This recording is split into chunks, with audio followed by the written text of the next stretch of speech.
ನಮಸ್ಕಾರ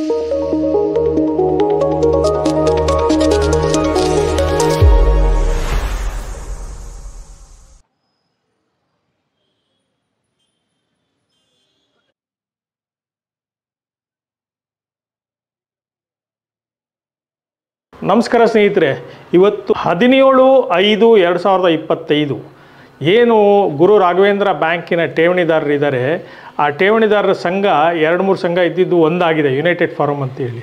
ಆ United farm ಮುಖಾಂತರ ಇವತ್ತು ಬ್ಯಾಂಕ್ ಮುಂದ್ಗಡೆ ಸ್ಟ್ರೈಕ್ ಮಾಡಿದ್ದಾರೆ. ಅವರ ಹಣ ವಾಪಸ್ ಬೇಕು ಅಂತ ಹೇಳಿ ಕೇಳ್ತಾ ಇದ್ದಾರೆ. ಆ ಕಾರ್ಯಕ್ರಮ ನೋಡೋಣ ಬನ್ನಿ.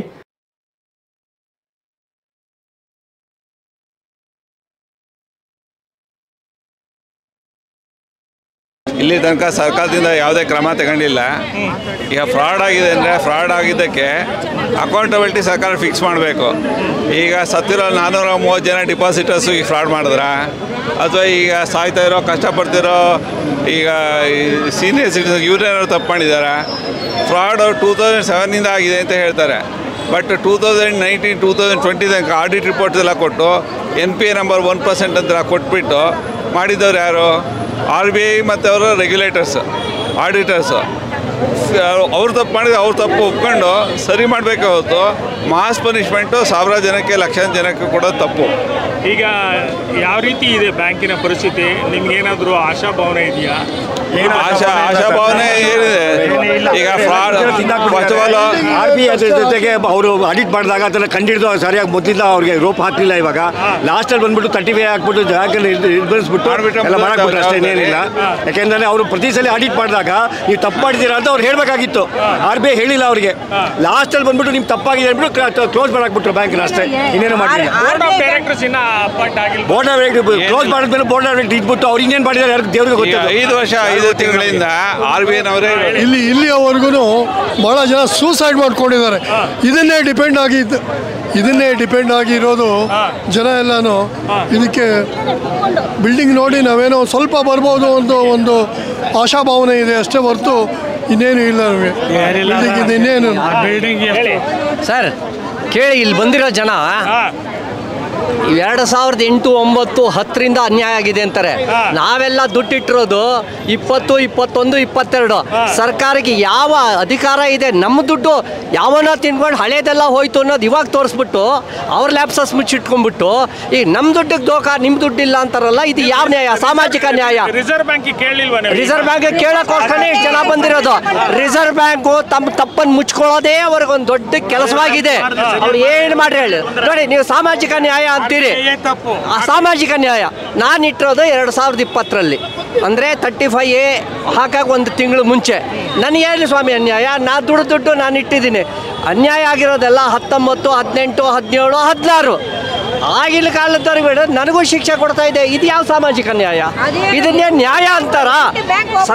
ಸರ್ಕಾರದಿಂದ ಇದು ಯಾವ್ದಾದ್ರು ನ್ಯಾಯ ಅಂತಾರ? ಹೇಳಿ ನೀವೇ, ಇದನ್ನ ನೀವು ಹೈಲೈಟ್ ಮಾಡಬೇಕು. 8 ಬ್ಯಾಂಕು ಓಪನ್ ಮಾಡೋದಕ್ಕೆ ಪರ್ಮಿಷನ್ ಕೊಟ್ಟಿರೋದೇ RBI. ಇವಾಗ RBI ಪರ್ಮಿಷನ್ ಕೊಟ್ಟಿರೋದಕ್ಕೆ ನಾವೇನು ಕೊಡ್ತೀವಿ? RBI ಪರ್ಮಿಷನ್ ಕೊಟ್ಮೇಲೆ ಇದು ಕರೆಕ್ಟ್ ಆಗಿರೋ ಬ್ಯಾಂಕು ಅನ್ಕೊಂಡು ಅದು ಬ್ರಾಹ್ಮಣರು ಗುರು ರಾಘವೇಂದ್ರ ಅಂತ ಹೆಸರಿಟ್ಬಿಟ್ಟು ದೇವ್ರ ಹೆಸರಲ್ಲಿ ಇಟ್ಕೊಂಡು ಈ ಥರ ಮೋಸ ಆಗಬಾರ್ದಾಗಿತ್ತು ಸರ್. ನಮಗೆ ತುಂಬಾನೇ ಒಂದೊಂದು ನಮ್ಮ ಫೈನಾನ್ಸ್ ಮಿನಿಸ್ಟರ್ ನಿರ್ಮಲಾ ಸೀತಾರಾಮನ್ ಕರ್ನಾಟಕದವರಾಗಿದ್ದು ಬೆಂಗಳೂರು MP ಆಗಿದ್ಕೊಂಡು ಜನರ ಕಷ್ಟಗಳಿಗೆ ಸ್ಪಂದಿಸ್ತಾನೆ ಇಲ್ಲ ಅವರು. ಈಗ RBIನವ್ರು ಮಿಸ್ಟೇಕ್ ಮಾಡಿದ್ದಾರೆ ಅಂದರೆ ಫೈನಾನ್ಸ್ ಮಿನಿಸ್ಟ್ರು ಮಿಸ್ಟರ್ ಮೋದಿ ಅವ್ರ ರೆಸ್ಪಾನ್ಸಿಬಿಲಿಟಿ ತಗೋಬೇಕು. ಅದು ಬಿಟ್ಟಿಟ್ಟು ಮಾಸ್ ಪನಿಷ್ಮೆಂಟ್ ಕೊಡೋಕ್ಕೆ ಎಲ್ಲಿದೆ ರೂಲ್ಸು? ಯಾವ ಸುಪ್ರೀಂ ಕೋರ್ಟಲ್ಲಿದೆ? ಯಾವ ಕಾನೂನಿನ ಅಡಿಯಲ್ಲಿ ಈ ಥರ ಮಾಸ್ ಪನಿಷ್ಮೆಂಟ್ ಕೊಡೋಕ್ಕೆ ಸರಿ ಇದೆ? MLA MPಗಳು ಏನಾದರೂ ನಿಮ್ಗೆ ಸಹಾಯ ಮಾಡ್ತಿದ್ದಾರಾ? ಎಲ್ಲ ಬರೀ ಒಬ್ರಿಗೊಬ್ರು ಬಾಯಿ ತೋರಿಸ್ಕೊಂಡಿದ್ದಾರೆ.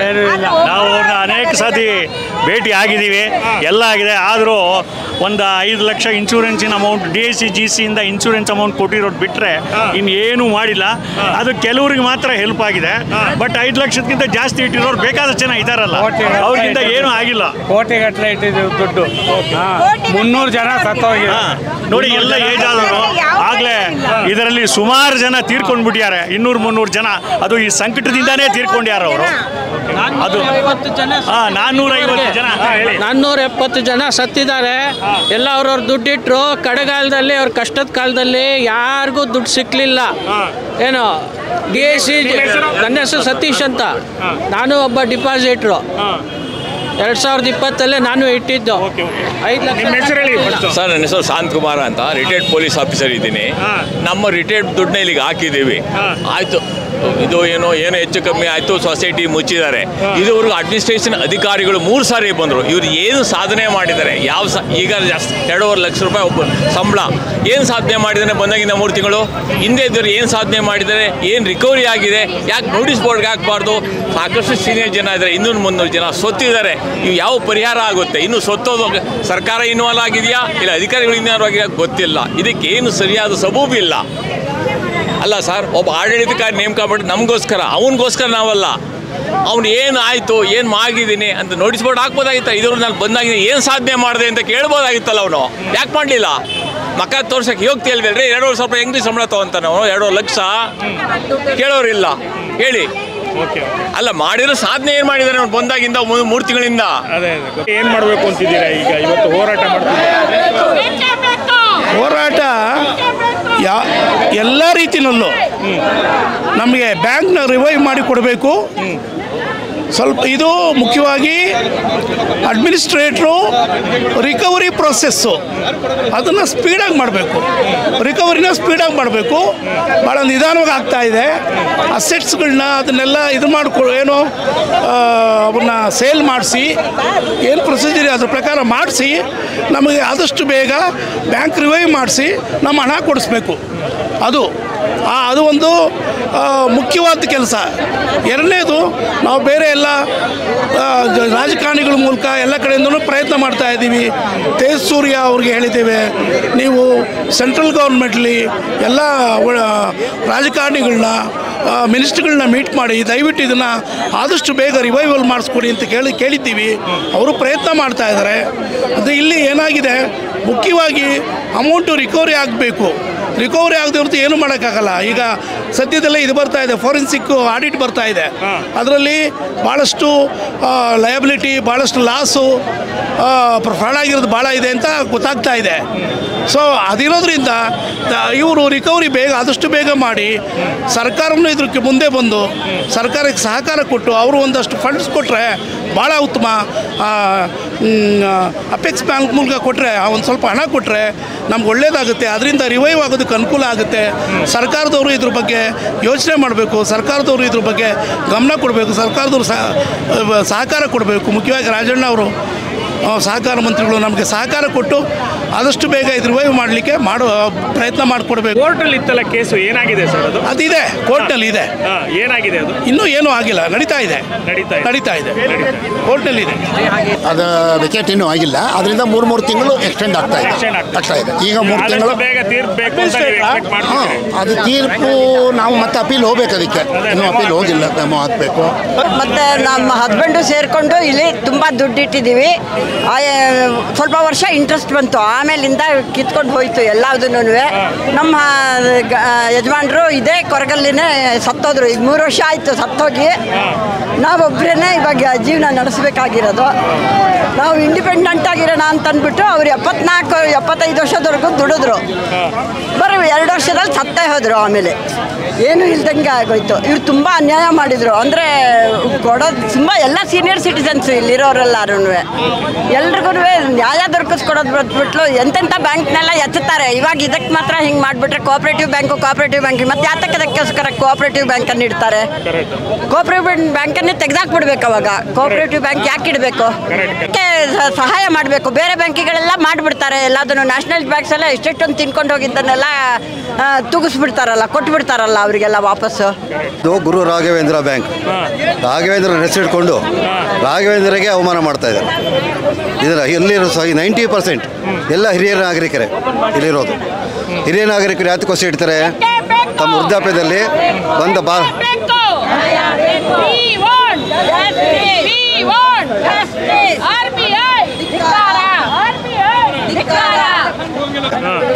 ಅವ್ರಿಗೆ ಇಂಟ್ರೆಸ್ಟೇ ಬರಲಿಲ್ಲ ಅಂತಾರೆ. ಅವ್ರ ಜೀವನ ಏನು ಮಾಡ್ತಾರೆ? ಹಿರಿಯ ನಾಗರಿಕರು ಏನು ಮಾಡ್ತಾರೆ? ಹೆಂಗೆ ಮಾಡ್ತಾರೆ? ಅವ್ರ ಜೀವನ ಹೆಂಗೆ ಮಾಡ್ತಾರೆ? ಕೆಲವು ದಿನ ಕಾಯಿಲೆ ಬಿದ್ದಿದ್ದಾರೆ. ಕಾಯಿಲೆ ಬಿದ್ದರೆ ಮೆಡಿಸಿನ್ ಬೇಕು ಅಂತಂದರೆ ಎಲ್ಲಿಂದ ತೊಗೊಬರ್ತಾರೆ? ಅದರಲ್ಲಿ ಎಷ್ಟೋ ಜನ ಸತ್ತೋಗಿದ್ದಾರೆ. ಮೆಡಿಸಿನ್ ಬೇಕು, ಮೆಡಿಸಿನ್ಗೆ ಇದು ಬರ್ತಾರೆ, ಇದರಿಂದ ಇಟ್ಟಿರ್ತಾರೆ ಇನ್ನು ಡಿಪಾಸಿಟ್ ಪಟ್ಟಿರೋ ನಾತಿಗೋಸ್ಕರ, ನಮ್ಮ ಮುಂದಿನ ಜೀವನೋಪಾಯಕ್ಕೋಸ್ಕರ. ಆದರೆ ಗುರು ರಾಘವೇಂದ್ರ ಹೆಸರು ಇಟ್ಕೊಂಡು ರಾಘವೇಂದ್ರರಿಗೆ ಅವಮಾನ ಮಾಡಿದ್ರೆ ನಮ್ಮ ಅದೇನಿದೆ ಕೋಆಪರೇಟಿವ್ ಬ್ಯಾಂಕ್ ಅದೇನಿದೆ ಇದರಲ್ಲಿ. ಆದ್ದರಿಂದ ನಾನು ಬ್ಯಾಂಕಲ್ಲಿ ಕೇಳ್ಕೊಳ್ಳೋದಿಷ್ಟೇ, ಆದಷ್ಟು ಬೇಗ ಇದು ನಿರ್ಚರ್ತ ಮಾಡಿ ಹಿರಿಯ ನಾಗರಿಕೆ ಅನುಕೂಲ ಆಗುವಂತೆ ಮಾಡಿಕೊಡಿ. ಓಕೆ ಸ್ವಲ್ಪ ಮುಂದಣ.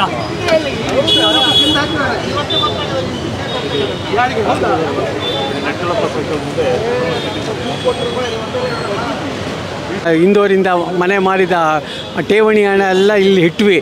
ಅದು ನೋಡಿದ್ರೆ ಅದು ಫಸ್ಟಿಂದ ಲಾಸ್ಟ್ ಬ್ಯಾಂಕ್ ಮಾಡಿಬಿಟ್ರು. ಇದುವರೆಗೂ ನಾವು ಈಗ ನಮಗೆ 73 ನಮಗೆಲ್ಲ ಓಪನ್ ಹಾರ್ಟ್ ಆಗಿದೆ. ಈ ಮೆಡಿಕಲ್ ಇದಕ್ಕೆ ಟ್ರೀಟ್ಮೆಂಟ್ಗೆಲ್ಲ ಹಣ ಕೊಡಬೇಕು, ಹಣ ಕೊಡ್ತಿಲ್ಲ. ನಾವು ಭಾಳ ಕಷ್ಟದಲ್ಲಿದ್ದೀವಿ. ಎಷ್ಟೇ ಹೇಳಿದ್ರೆ ರಿಕ್ವೆಸ್ಟ್ ಮಾಡಿದ್ರೇನು 5 ಲಕ್ಷ ಕೊಟ್ಟಿದ್ದು ಸ್ವಲ್ಪ ರಿಲೀವ್ ಆಯಿತು. ನಾವು ಆ ಮನೆ ಮಾರಿ ಇಲ್ಲಿ ಬಿಟ್ಟಿದ್ವಿ, ಇಲ್ಲೂ ಇಲ್ಲ ಅಲ್ಲೂ ಇಲ್ಲ, ಹಂಗಾಗೋಗಿದೆ. ನಮ್ಮದು ವರಮಾನ ಎಲ್ಲ ಕಂಪ್ಲೀಟು ರಾಘವೇಂದ್ರ ಬ್ಯಾಂಕ್ ಅಡವಾನ ಇಟ್ಟಂಗೆ ಇದೆ. ಭಾಳ ಕಷ್ಟದಲ್ಲಿದ್ದೀವಿ. ರಿಸರ್ವ್ ಬ್ಯಾಂಕ್ ಅವರು ಫಸ್ಟ್ ಬ್ಯಾಂಕ್ ಇದು ಅಂತ ಸರ್ಟಿಫೈ ಮಾಡಿದರು. ಆ ಸರ್ಟಿಫೈ ಪ್ರಕಾರ ನಾವೆಲ್ಲ ಹಣ ಠೇವಣಿ ಹಾಕಿದ್ವಿ. ಆದರೆ ಅದು ನೋಡಿದ್ರೆ ಫಸ್ಟ್ ಇಲ್ಲವೇ ಇಲ್ಲ. ಭಾಳ ಕಷ್ಟದಲ್ಲಿದ್ವಿ. ಬೇಗ ಈ ಸರ್ಕಾರ ಸ್ವಲ್ಪ ಹೆಲ್ಪ್ ಮಾಡಬೇಕು. ಸೂರ್ಯ ಅವರು ಭಾಳ ಹೆಲ್ಪ್ ಮಾಡಿ ಒಂದು 5 ಲಕ್ಷ ಕೊಡಿಸಿದ್ದಾರೆ. ಆದರೆ ಬೇರೆಯವರೇನೋ ಇವಾಗ ನಮ್ಮ ಸರ್ಕಾರ ಇದು ಮಾಡಿ ಬೇಗ ಶುರು ಮಾಡಬೇಕಂತ ವಿನಂತಿ. ಸರ್, ಹೋರಾಟ ಮಾಡ್ತಿದ್ದೀರಿ, ನಿಮ್ಮದು ಪ್ಲ್ಯಾನ್ ಆಫ್ ಆ್ಯಕ್ಷನ್ ಏನು ಅಂತ ದಯವಿಟ್ಟು ವೀಕ್ಷಕರಿಗೆ ತಿಳಿಸಿ. ಸರ್, ಈಗ ಪ್ಲ್ಯಾನ್ ಆಫ್ ಆ್ಯಕ್ಷನ್ ಅಂತ ನಾವು ಎಷ್ಟೇ ಪ್ಲಾನ್ ಮಾಡಿದ್ರು ಯಾವುದು ವರ್ಕೌಟ್ ಆಗ್ತಾ ಇಲ್ಲ. ನಾವು RBIಗೆ ಪ್ರಪೋಸಲ್ಸ್ 2 ಸಲ ಕೊಟ್ಟಿದ್ದೀವಿ. 2 ಸಲನೂ ಒಬ್ಬ ಫಿನ್ಟೆಕ್ ಕಂಪನಿ ಬಂದಿತ್ತು.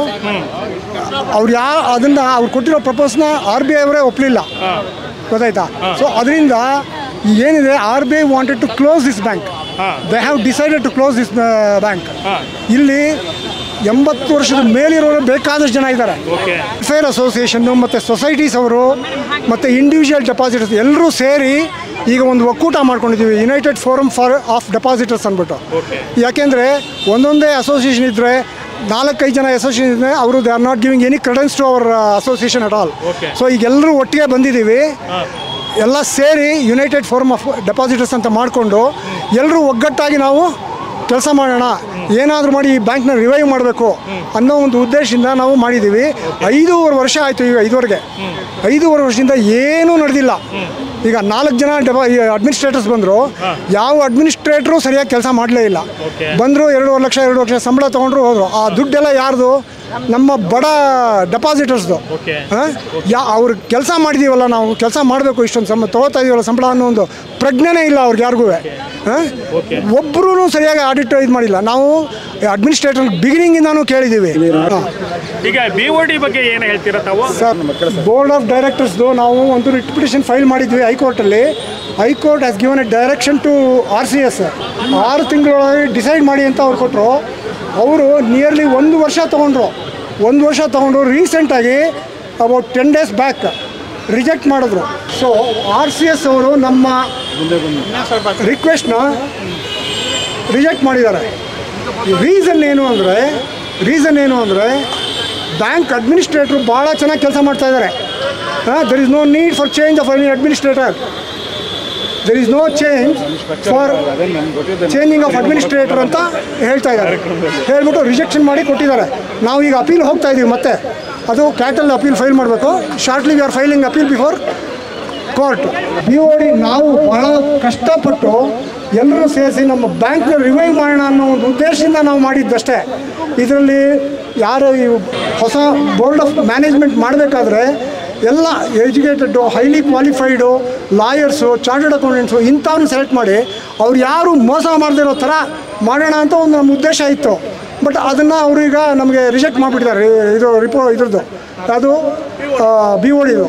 ಸೊ ಅದರಿಂದ ನಮಗೀಗ ಏನು ಪ್ರಯೋಜನ ಇಲ್ಲ. ನಮ್ದು ಈಗಾಗಲೇ 2 ಕೇಸಲ್ಲಿ ನಾವು ಸ್ಟೇ ಆರ್ಡರ್ ತಂದಿದ್ದೀವಿ. ಒಂದು DICCC ಅಮೌಂಟ್ನ ಯಾರು ಇದು DICCC RBI ಅವರು ಕೇಳೋ ಹಾಗಿಲ್ಲ, ಚೆನ್ನಾಗಿದೆ, ಎವ್ರಿ ಇಯರ್ ನೀವು ತೊಗೊಂಡೋಗಿ ಅಂತ ಹೇಳ್ಬಿಟ್ಟು ಒಂದು ಲೆಟ್ರ್ ಕೊಟ್ಟಿದ್ದಾನೆ ಅಂತ ಇವರು ಅಶೋಕನ್ ಅಂತ ಪುಣ್ಯಾತ್ಮರವರು. ನಮ್ಮ ಇಷ್ಟು ಜನ ನಾವು ಸಾಯ್ತಾ ಇದ್ದೀವಿ, ನಮ್ಮ ದುಡ್ಡನ್ನು ತೊಗೊಂಡೋಗಿ DICCC ಕೊಡ್ತಾನೆ ಅಂತಾರೆ. ಅದು ರಿವೈವನ್ನು ಮಾಡಿದಾಗ ಇನ್ವೆಸ್ಟಿಗೇಷನ್ ಬಂದಾಗ ನಾವು 20 ವರ್ಷ ಅದನ್ನು ನಾವು ಇನ್ಸ್ಟಾಲ್ಮೆಂಟಲ್ಲಿ ಕಟ್ಬೋದು. ಆ ಒಂದು ಆಪ್ಷನನ್ನು ಬಿಟ್ಟರು ಅವರು. ಸೊ ಅದರಿಂದ ನಾವು ಭಾಳ ತೊಂದರೆ ಆಯಿತು. ಅದಕ್ಕೆ ನಾವು ಸ್ಟೇ ತಂದಿದ್ದೀವಿ. ಅದರಿಂದ ಸ್ವಲ್ಪ ಉಸಿರಾಡ್ತಾ ಇದ್ದೀವಿ. ಅದಿನ್ನೂ ಫೈನಲ್ ಆರ್ಡ್ರ್ ಇನ್ನೂ ಬಂದಿಲ್ಲ. ಇನ್ನೊಂದು ಬ್ಯಾಂಕಿಂಗ್ ಲೈಸೆನ್ಸ್ ಕ್ಯಾನ್ಸಲ್ ಮಾಡಬಾರ್ದು ಅಂತ ಹೇಳ್ಬಿಟ್ಟು ನಮ್ಮ ಇವರ ಅಸೋಸಿಯೇಷನ್ ಅವರು ಮತ್ತು ಸೊಸೈಟಿಯವರು ಅದಕ್ಕೂ ನಾವು ತಂದಿದ್ದೀವಿ, ಬ್ಯಾಂಕಿಂಗ್ ಲೈಸೆನ್ಸ್ ಕ್ಯಾನ್ಸಲ್ ಮಾಡಬಾರ್ದು ಅಂತ. ಈಗ ಏನು ಅಂದರೆ RBI ಅವರು they R bent upon closing this bank. ಯಾಕೆ ಅಂದರೆ ಈ 2019 ಬಂದ inspection report officers, RBI officers ಅವರೇ ಹೇಳ್ತಾರೆ 2008 ಮಾಡಿರೋ RBI ಇನ್ಸ್ಪೆಕ್ಷನ್ ರಿಪೋರ್ಟ್ ಎಲ್ಲ ತಪ್ಪು, ರಾಂಗ್ ಅಂತಾರೆ. ಯಾರು who is responsible for that? Depositors are responsible? No, depositors ಅಲ್ಲ. ಅವ್ರದ್ದು ಏನು ತೊಂದರೆ, ಅವ್ರದ್ದು ಯಾರ್ದು ತೊಂದರೆನೇ ಇಲ್ಲ ಡೆಪಾಸಿಟರ್ಸ್ದು. ಬಟ್ ಎಲ್ಲ ತೊಂದರೆ ಮಾಡಿರೋದು RBI ಬೋರ್ಡ್ ಆಫ್ ಡೈರೆಕ್ಟರ್ಸು, ಈಗ ಬಂದಿರೋ ಅಡ್ಮಿನಿಸ್ಟ್ರೇಟರ್ಗಳು. ಈಗ ನಾನು ಪರ್ಸನಲಾಗಿ ಹೋಗಿ ಅಡ್ಮಿನಿಸ್ಟ್ರೇಟರ್ ಇದು ಇನ್ವೈಟ್ ಮಾಡೋಣ ಅಂತ ಹೋದರೆ ಅವ್ರು ಇವತ್ತು ಬಂದೇ ಇಲ್ಲ. ಓಕೆ ಬರ್ತಾರಾ ಅಂತ ಕೇಳಿದ್ರೆ ಅವರ ಇನ್ನೊಬ್ಬ ಜೋಶಿ ಅಂತ ಇದ್ದಾರೆ ಡೆಪ್ಯೂಟಿ ಮ್ಯಾನೇಜರ್, ಅವ್ರನ್ನ ಕೇಳಿದ್ರೆ ಇಲ್ಲ ನಾನು ಬರೋಲ್ಲ, ನೀವು ಮಾತಾಡಬೇಡಿ ಅಂತ ಅವ್ರು ಹೇಳಿದ್ದಾರೆ, ನೀವು ಮಾತಾಡಬೇಡಿ ಅಂತ. ಸೊ ಅದರಿಂದನೇ ನಾವು ಅಲ್ಲಿಂದ ಎಲ್ಲ ಇಲ್ಲಿ ಬಂದಿದ್ದೀವಿ. ಬಹಳ ಕಷ್ಟ ಇದೆ ಬ್ಯಾಂಕು ಇದು ರಿವೈವ್ ಆಗೋದು. ಈಗ ಪ್ರಯತ್ನ ಮಾಡ್ತಿದ್ದೀವಿ ನಾವು ಬೇರೆ ರೀತಿ. ಯಾರೋ ಒಂದು ಇಬ್ಬರನ್ನ ಕಾಂಟ್ಯಾಕ್ಟ್ ಮಾಡೋಕ್ಕೆ ಪ್ರಪೋಸಲ್ ಕೊಡಿ ಅಂತಲೂ ಹೇಳಿದ್ದಾರೆ. ಇದಕ್ಕೆ ನಮ್ಮ ಪೊಲಿಟಿಕಲ್ ಲೀಡರ್ಸು, ಫಾರ್ ಎಕ್ಸಾಂಪಲ್ ಇವರು ನಮ್ಮ ವೇದಿಕೆಯವರು GC ಚಂದ್ರಶೇಖರ್ ಅಂತ ಇದ್ದಾರೆ, ಅವರು ರಾಜ್ಯಸಭಾ MP, ಅವರು ಈಗಾಗಲೇ ಪಾರ್ಲಿಮೆಂಟಲ್ಲಿ ಮಾತಾಡಿದ್ದಾರೆ. ನಿಮಗೆಲ್ಲರಿಗೂ ಗೊತ್ತಿದೆ, ತೇಜಸ್ವಿ ಸೂರ್ಯ ಖಂಡಿತ ಮಾತಾಡಿದ್ದಾರೆ, ಮಾತು ಆಡ್ತಾರೆ. ಈಗಾಗಲೇ ಈ ಸಮ್ಮರ್ ಇದರಲ್ಲಿ ವೆಕೇಷನಲ್ಲಿ ಅಂದರೆ ಜೂನ್ ಎಂಡ್ ಅಥವಾ ಜುಲೈ ಫಸ್ಟ್ ವೀಕಲ್ಲಿ ಪಾರ್ಲಿಮೆಂಟ್ ಸೆಷನ್ ಶುರುವಾಗುತ್ತೆ. ಮತ್ತು ಅದರಲ್ಲಿ ನಾನು ಖಂಡಿತ ಮಾತಾಡ್ತೀನಿ. DICC ಅಮೆಂಡ್ಮೆಂಟ್ಗೆ ಭಾಳ ಪ್ರಯತ್ನ ಪಡ್ತೀವಿ. ನಮ್ಮದು ರೆಟ್ರಾಸ್ಪೆಕ್ಟಿವ್ ಎಫೆಕ್ಟಿಂದ ಗುರು ರಾಘವೇಂದ್ರ ಬ್ಯಾಂಕ್ಗೂ ಇಂಪ್ರೂವ್ ಮಾಡಿ ಎಲ್ರಿಗೂ DICC amount, enhancement amount may be 5 to 8 lakhs or 12 lakhs ಅಥವಾ 15 lakhs ಏನು ಅಂತ ಗೊತ್ತಿಲ್ಲ ಇದುವರೆಗೂ. ಬಟ್ ಅದು ನಡೀತಾ ಇದೆ ಪ್ರೋಸೆಸ್ಸು. ಬಟ್ ಆಗುತ್ತೆ ಇಲ್ಲ ಅಂತ ಗೊತ್ತಿಲ್ಲ ನಮಗೆ. ಲೆಟ್ ಅಸ್ ಟ್ರೈ ಅಂತ ಅವ್ರು ಹೇಳಿದ್ದಾರೆ. ಇದರಲ್ಲಿ 100% ನಮ್ಮ ಸೀನಿಯರ್ ಸಿಟಿಸನ್ಸ್ಗೂ ಕೊಡಿ ದಯವಿಟ್ಟು. ಭಾಳ ದಿವಸ ಇರೋದಿಲ್ಲ ಅವರು. ಈ ಒಂದು ಪ್ರೋಸೆಸ್ ನಡೀತಾ ಇದೆ. ಸೊ ನಾವು ವಿ ಹ್ಯಾವ್ ಟು ವೆಯ್ಟ್. ಅದು ಬಿಟ್ಟರೆ ಬೇರೆ ಇನ್ನೇನು ಇಲ್ಲ. ಈಗಾಗಲೇ ಹೇಳಿರೋ ತನಕ ನಮಗೆ ಗೊತ್ತಿರೋ ಪ್ರಕಾರ ಫಾರೆನ್ಸಿಕ್ ಆಡಿಟ್ ನಡೀತಾ ಇದೆ ಅಂತ ಜನವರಿ 20ರಿಂದ ನಡೀತಾ ಇದೆ ಅಂತ ಹೇಳ್ತಾ ಇದ್ದಾರೆ. ಇದುವರೆಗೂ ಬಂದಿಲ್ಲ. ಮೋಸ್ಟ್ ಪ್ರಾಬಲಿ ಈ ಮಂತ್ ಎಂಡ್ ಬರಬಹುದು ಅಥವಾ ನೆಕ್ಸ್ಟ್ ಮಂತ್ 15th ಒಳಗಾಗಿ ಬರಬಹುದು. ಬಂದರೆ depending on the outcome of the report ನಮ್ಮ administrator he will prepare the balance sheet. Balance ಶೀಟಲ್ಲಿ ಪಾಸಿಟಿವ್ ಬರುತ್ತಾ ನೆಗೆಟಿವ್ ಬರುತ್ತಾ ಅಂತ ನಮಗೆ ಗೊತ್ತಿಲ್ಲ. ಇನ್ನು ನೆಗೆಟಿವ್ ಬಂದರೆ ನಾವೊಂದು ಮುಳುಗೋಯ್ತು. He will definitely recommend and liquidator will come and the entire amount will go to DICC. Around 1000 crores ಕೊಡಬೇಕಾಗತ್ತೆ ನಾವು. ಅಂದರೆ 720 crores ಪ್ಲಸ್ ಇಂಟ್ರೆಸ್ಟು ಅದೆಲ್ಲ ಅವರಿಗೆ ಹೋಗುತ್ತೆ. ನಮ್ಮಲ್ಲಿ SLR CRR ಅರೌಂಡ್ 550 ಕೋಟಿ ಇದೆ. ಆ 550 ಕೋಟಿ ಡೈರೆಕ್ಟಾಗಿ ಅವ್ರು ನೋಡೋಗುತ್ತೆ. ನಮ್ಗೆ ಯಾರೂ ₹1 ಸಿಗೋದಿಲ್ಲ, ಗೊತ್ತಾಯ್ತಾ? ಸೊ ಈ ಪರಿಸ್ಥಿತಿಲಿ ಭಾಳ ಕಷ್ಟದಲ್ಲಿದ್ದೀವಿ. ನಮ್ಮ ಡೆಪಾಸಿಟ್ಗಳು ಎಲ್ಲ ವೇದಿಕೆ ಮತ್ತು ಇವರು ವೆಲ್ಫೇರ್ ಅಸೋಸಿಯೇಷನ್ ಅವರು, ಸೊಸೈಟಿಗಳವರು ಮತ್ತು ನಾನ್ ಇಂಡಿವಿಜುವಲ್ ಡೆಪಾಸಿಟರ್ಸ್ ಎಲ್ಲರೂ ಮುಂದೆ ಬರಬೇಕು. ಮುಂದೆ ಬಂದು ಒಗ್ಗಟ್ಟಾಗಿ ಬರಬೇಕು. ನಾವು ಕರೆದಾಗ 100 ಸಂಖ್ಯೆಯಲ್ಲಿ ಬರಬೇಕು. ನಾವು ಕರೆದ ಈಗ ಫಾರ್ ಎಕ್ಸಾಂಪಲ್ ನಾವು ಯಾರ ಹತ್ರ ಹೋಗ್ತೀವಿ, ಈಗ ನಾವು ಕರೆ ಕೊಟ್ಟಾಗ ದಯವಿಟ್ಟು ನೀವು ಎಲ್ಲರೂ ಬನ್ನಿ, ಒಂದು 50ರಿಂದ 100 ಜನ ಬನ್ನಿ. ನಮ್ಮಲ್ಲಿ ಜನ ಇರಬೇಕು. ಜನ ತೋರಿಸಿದ್ರೆ ಏನೋ ಆಗ್ಬೋದು. ನಮ್ಮಲ್ಲಿ ಒಗ್ಗಟ್ಟಿಲ್ಲದ್ರೆ ಏನೂ ಮಾಡೋಕ್ಕಾಗೋದಿಲ್ಲ. ದಯವಿಟ್ಟು ಎಲ್ಲರೂ ಮುಂದೆ ಬನ್ನಿ, ನಮಗೆ ಸಹಾಯ ಮಾಡಿ. ನಾವೆಲ್ಲ ವರ್ಕ್ ಮಾಡ್ತಾ ಇರೋದು ಹಗಲು ರಾತ್ರಿ. ನಮ್ಮಲ್ಲಿ ಬೇಕಾದಷ್ಟು ಜನ ಇದ್ದಾರೆ. ನಮ್ಮ ಅಡ್ವೈಸರ್ಸು, ನಮ್ಮ ರಾಜಣ್ಣ ಅವರು RSS ಪ್ರಚಾರಕರು. ನಾನು ಕೋಆಪರೇಟಿವ್ ಈ ಸೊಸೈಟಿಗಳ ಒಂದು 350 ಕೋಟಿ ಇಟ್ಟಿದ್ದಾರೆ, ಅವ್ರ ಪರವಾಗಿದ್ದೀನಿ. ಮತ್ತು ಯೂನಿಫೈಡ್ ಏನು ನಮ್ಮದು ಫಾರಮ್ ಇದೆ, ಇದರ ಉಪಾಧ್ಯಕ್ಷ ಆಗಿದ್ದೀನಿ, ಶ್ರೀಧರ್ ನೀಲ್ಕಂಠರಾವ್ ಅಂತೇಳಿ. ನೋಡಿ, ಇಷ್ಟು ದಿವಸ ನಾವು ಬೇರೆ ಬೇರೆ ಆಗಿದ್ವಿ. ಈಗ ಗುರುರಾಜು ಹರೀಶು ಒಂದಾಗಿದ್ದಾರೆ. ಇನ್ಮೇಲಿಂದ ಗುರುರಾಜು ಹರೀಶ್ ಅವರು ಯಾವುದೇ ಕರೆಯನ್ನು ಕೊಟ್ಟಾಗ ದಯವಿಟ್ಟು ಒಗ್ಗಟ್ಟಾಗಿ ಬನ್ನಿ. ಈಗ ಕೊನೆಯ ಹಂತಕ್ಕೆ ತಲುಪಿದ್ದೀವಿ. ಈ ಕೊನೆಯ ಹಂತದಲ್ಲಿ ನಾವೆಲ್ಲರೂ ಗುರುರಾಜ್ ಕಡೆಯವರು, ಹರೀಶ್ ಕಡೆಯವರು ಒಂದಾಗಿ ಒಗ್ಗಟ್ಟಾಗಿ ಹೆಚ್ಚಿನ ಸಂಖ್ಯೆಯಲ್ಲಿ ಮುನ್ನುಗ್ಗಿ ಬರಬೇಕಾಗತ್ತೆ. ನೋಡಿ, ದೀಪ ಆರ್ಬೇಕಾದ್ರೆ ಪ್ರಜ್ವಲಿಸಿ ಆರೋಗುತ್ತಂತೆ. ಈಗ ನಾವು ಪ್ರಜ್ವಲಿಸಿ ಇದು ಆರಲ್ಲ. ಹಾಗಾಗಿ ಪ್ರಜ್ವಲಿಸಿ ಮುಂದೆ ಕಿಚ್ಚಾಕ್ಬೇಕು ಅಂತಂದ್ರೆ ತುಂಬ ಅವ್ರಿಗೆ ಗುರುರಾಜ್ ಹೇಳಿದಾಗೆ, ಹರೀಶ್ ಅವ್ರು ಹೇಳಿದಾಗೆ ಅವ್ರಿಬ್ರಿಗೆ ಸ್ವಲ್ಪ ಬೇಜಾರಿದೆ. ಅವ್ರು ಹೇಳ್ಬೇಕಾಗಿರೋದು ನಾನು ಹೇಳ್ತಾ ಇದ್ದೀನಿ. ಅವ್ರು ಪ್ರತಿ ಸಲ ಹೇಳ್ತಾರೆ ಏನು ಮಾಡೋದು ಸರ್, ಜನಗಳೆಲ್ಲ ಬರಲ್ಲ ನಮ್ಮ ಜೊತೆಗೆ ಅಂತೇಳಿ. ಗುರುರಾಜ್ಗೂ ಅದೇ ಸಮಸ್ಯೆ. ಈಗ ನೋಡಿ, ಈಗ ಬಂದಿರೋದೇನೆಂದ್ರೆ ಫಾರೆನ್ಸಿಕ್ ಆಡಿಟ್ ಅಂತ ಒಂದು ಕಲ್ಕತ್ತಾ ಕಂಪ್ನಿ ಕೊಟ್ಟಿದ್ದಾರೆ. ಇವ್ರುಗಳೇನೆ ನಮ್ಮ ಕೃಷ್ಣಮೂರ್ತಿ ಇರ್ಬೋದು, ಗುರುರಾಜ್ ಇರ್ಬೋದು, ಹರೀಶ್ ಅವರು, ರಾಜಣ್ಣ ಅವರು ಪ್ರತಿಯೊಂದು ಹಂತವಾಗಿ ನೋಡಿದಾಗ ಸುಮಾರು 350 ಇಂದ 400 ಕೋಟಿಗಳಷ್ಟು ಫಿಕ್ಸೆಡ್ ಡಿಪಾಸಿಟ್ನ ಫಾಲ್ತು ಮಾಡಿ ಆ ಲೋನ್ ಇಟ್ಟಿರೋರ ಹೆಸರಿಗೆ ಮಾಡಿ ಅದರಿಂದ NPA ಬಚಾವಕ್ಕೆ ಒಂದು ಪ್ರಯತ್ನ ಮಾಡಿದ್ದಾರೆ.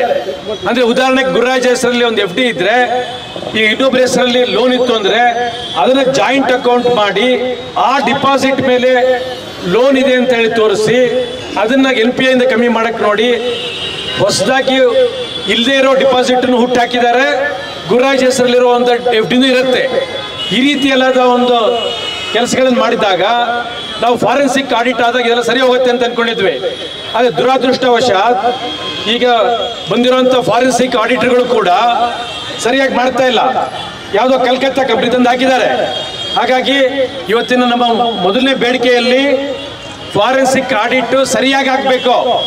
ನಾವು ಅಂದ್ಕೊಂಡಿದ್ವಿ ಒಂದು 300-400 ಕೋಟಿಯಷ್ಟು ಏನು ಫಾಲ್ತು ಡಿಪಾಸಿಟ್ ಇದೆ, ಆ ಡಿಪಾಸಿಟ್ ಹೊರಟೋಗತ್ತೆ, ಅವಾಗ ರಿವೈವ್ ಆಗುವಂಥ ಚಾನ್ಸ್ಗಳು ಭಾಳಷ್ಟಿದೆ ಅಂತ ಅಂದ್ಕೊಂಡಿದ್ವಿ. ಆದರೆ ನಾವು ಈಚೆಗೆ ಹೋದಾಗ ಅವ್ರ ಅಡ್ಮಿನಿಸ್ಟ್ರೇಟ್ರು ಇಲ್ಲ ಕೇವಲ 100 ಕೋಟಿ ಅಷ್ಟೇ ಫಾಲ್ತು ಆಗಿರ್ಬೋದು, ನೀವು ಹೇಳಿದಷ್ಟು ಇಲ್ಲ ಅಂತ ಹೇಳ್ತಿದ್ದಾರೆ. ಆದರೆ ನಮ್ಮ ಹತ್ರ ಎವಿಡೆನ್ಸ್ ಇದೆ. ನಮ್ಮ ಹತ್ರನೇ ಎವಿಡೆನ್ಸ್ ಇರುವಂಥದ್ದಲ್ಲಿ ಫಾರೆನ್ಸಿಕ್ ಆಡಿಟ್ ಅಂದ್ರೆ ಏನು? ಅವರು ಸಂಪೂರ್ಣವಾಗಿ ಆ ಡಿಪಾಸಿಟ್ನ ಮೂಲಕ್ಕೆ ಹೋಗಿ ಅದರ ಹಣ ಇದಕ್ಕೆ ಬಂದಿದೆಯಾ ಅಂತ ನೋಡ್ಬೋದು. ಇದಕ್ಕೆ ಫಾರೆನ್ಸಿಕ್ ಆಡಿಟ್ ಅಂತ ಹೇಳ್ತಾರೆ. ಹಾಗಾಗಿ ಇದು ನಾವು ಹೋಗಿ ಅವ್ರ ಹತ್ರ ಮಾತಾಡ್ತಾ ಇದ್ದೀವಿ, ಇಲ್ಲಿ ಸಾರ್ವಜನಿಕವಾಗಿ ಹೇಳ್ತಾ ಇದ್ದೀವಿ, ಆ ಫಾರೆನ್ಸಿಕ್ ಆಡಿಟರ್ನ ಇದೀಗ ಕ್ಷಣ ಬದಲಾಯಿಸಬೇಕು.